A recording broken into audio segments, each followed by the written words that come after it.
AP intermediate public ఎగ్జామినేషన్కి సంబంధించి so చాలామంది second year students అయితే కెమిస్ట్రీ రియల్ క్వశ్చన్ పేపర్ అయితే అడుగుతున్నారనమాట. సో గైస్ ప్రస్తుతానికి అయితే మనకు సో రియల్ క్వశ్చన్ పేపర్ అయితే రాలేదు, కానీ మీరైతే స్క్రీన్ మీద చూస్తున్నారు కదా. సో ఈ పర్టికులర్ క్వశ్చన్ పేపర్లో అయితే సో మ్యాక్సిమం క్వశ్చన్స్ అయితే దిగుతాయన్న అప్డేట్ అయితే ఉంది. నేను క్లియర్గా చెప్తున్నా, డ్యామ్ షూర్గా అయితే. సో గైస్ ఇప్పటికే మీరు ప్రిపేర్ అయ్యి ఉంటారనుకుంటున్నా. సో ప్రిపేర్ అయినా కానీ ఈ పర్టికులర్ క్వశ్చన్ పేపర్ చదవడానికి మీకు ఎంతో టైం అయితే పట్టదు మామ.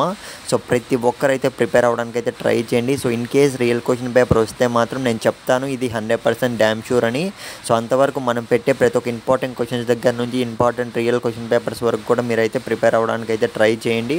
సో ఇకపోతే మీరు స్క్రీన్ మీద అయితే చూస్తున్నారు కదా. సో ఈ పర్టికులర్ క్వశ్చన్స్ అన్నీను ఇంపార్టెంట్ అనమాట. సో మ్యాక్సిమం సో ఇందులోటి మనకు వచ్చే ఛాన్స్ ఉంది అన్న అప్డేట్ అయితే వచ్చిందనమాట, అందుకే చెప్తున్నా. ఇంకో విషయం ఏమంటే సో మీరు ఇంకా ఛానల్ సబ్స్క్రైబ్ చేసుకోలేదు మామ, గుర్తుపెట్టుకోండి. సో మీకు ఎప్పటికప్పుడు ఈఏపీ సెట్ 2025కి సంబంధించి అప్డేట్స్ అన్నీను సో మన ఛానల్లో వస్తూనే ఉంటాయి. సో మీకు మీ సపోర్ట్ అయితే కావాలి, కొద్దిగా సబ్స్క్రైబ్ చేసుకొని పెట్టుకోండి. సో ఏపీ స్టూడెంట్స్ నేను అడిగేది అదే. ఇకపోతే కెమిస్ట్రీనే కదా అని వదిలేకండి మామ, ఖచ్చితంగా మీరు ప్రిపేర్ అయ్యి వెళ్ళండి. సో ఎందుకంటే లాస్ట్ మినిట్లో మీరు ఫెయిల్ కావద్దు చెప్తున్నా. సో ప్రతి ఒక్కరైతే పాస్ అయిపోవాలి.